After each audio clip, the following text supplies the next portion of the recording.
Hello and welcome to Gurudev's classes. आज का हमारा टॉपिक है पैराग्राफ्स। आज हम पैराग्राफ्स के बारे में डिटेल में पढ़ेंगे। इससे पहले आपने लेटर्स के बारे में डिटेल पढ़ा, वर्ड्स के बारे में पढ़ा, सेंटेंसेस के बारे में पढ़ा। अब आज हम पैराग्राफ्स की बात करते हैं। पहले इसकी डेफिनेशन रिवाइज कर लेते हैं। What was the definition of paragraph? इसकी डेफिनेशन है, paragraphs can be defined as a group of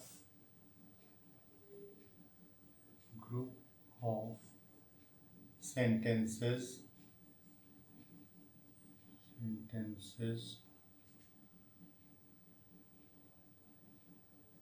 related to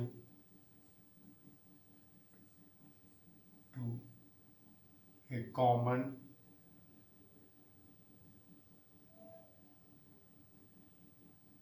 topic और सब्जेक्ट।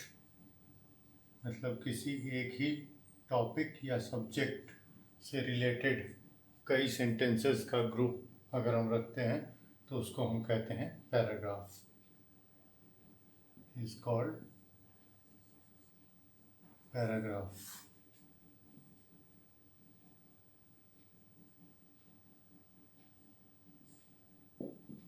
अब आते हैं इसके बाद वेज ऑफ राइटिंग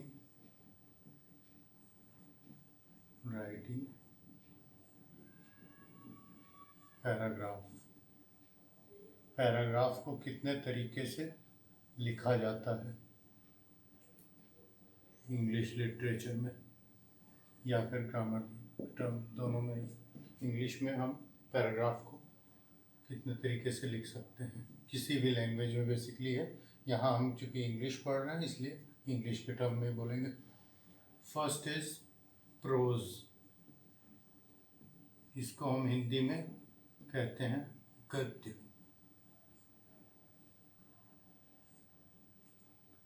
सेकंड है हमारा पोएट्री यानी कविता, या हिंदी में इसको हम पद्य भी कहते हैं। थर्ड है हमारी नोटिस। जैसे आपके स्कूल के नोटिस बोर्ड पे कभी इंफॉर्मेशंस दी जाती हैं, उनको हम कहते हैं नोटिस। हिंदी में इसको हम कहेंगे सूचना।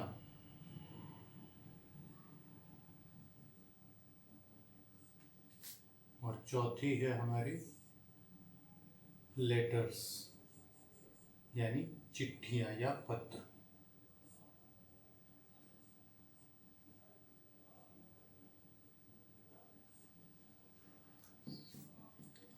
प्रोज भी कई टाइप्स के होते हैं, पोइट्री के भी कई टाइप्स हैं, नोटिस केवल एक टाइप की होती है, लेटर्स भी हमारे दो टाइप के होते हैं।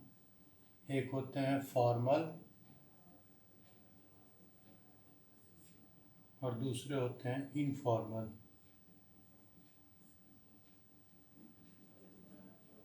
फॉर्मल लेटर्स को हम एप्लीकेशंस भी कहते हैं, जो आप स्कूल या किसी और अथॉरिटी को लिखते हैं किसी अपनी बात कहने के लिए। और इनफॉर्मल जो हम अपने रिलेटिव्स के लिए लिखते हैं, इनको हम कहते हैं पर्सनल लेटर्स। पर्सनल। प्रोज को भी लिखने के हमारे पास कई तरीके होते हैं, कई तरीके से प्रोज लिखे जाते हैं। पहला है शॉर्ट नोट।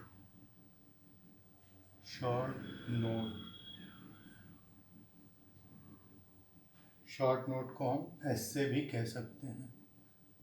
जो आपने एस्से लिखे होंगे छोटी क्लासेस में, उनको हम कहते हैं शॉर्ट नोट। दूसरे हैं स्टोरी। पैराग्राफ्स को स्टोरी के फॉर्म में भी लिखा जा सकता है, जिसमें हम किसी इवेंट को डिस्क्राइब करते हैं, किसी घटना को डिस्क्राइब करते हैं। शॉर्ट नोट में हम किसी टॉपिक के बारे में डिस्क्राइब करते हैं, स्टोरी में हम किसी घटना के बारे में डिस्क्राइब करते हैं। ये दोनों में अंतर है। तीसरा है ड्रामा। स्टोरी और ड्रामा में अंतर ये है कि स्टोरी में हम सिर्फ जो इवेंट हुआ उसको डिस्क्राइब कर देते हैं, ड्रामा में हम एक एक कैरेक्टर को डिफाइन करते हुए शो करते हैं कि हर एक कैरेक्टर ने स्पेसिफिकली क्या बोला या क्या किया। फिर नेक्स्ट है बायोग्राफी। बायोग्राफी होती है story of a person, story of particular person, किसी एक व्यक्ति की स्पेसिफिक जो कहानी होती है उसको हम कहते हैं बायोग्राफी। और last way of writing prose is diary. इसमें हम इवेंट्स, रियल इवेंट्स को इवेंट्स एज एक्सपीरियंस लिखते हैं, इवेंट्स एज एक्सपीरियंस, मतलब हमने उसको किस तरीके से एक्सपीरियंस किया है उस इवेंट को हम डेट एंड टाइम वाइज उनको लिखते हैं कि हमें क्या महसूस किया, हमने अपने परसेप्शन को लिखते हैं इवेंट्स में, डायरी। Thank you.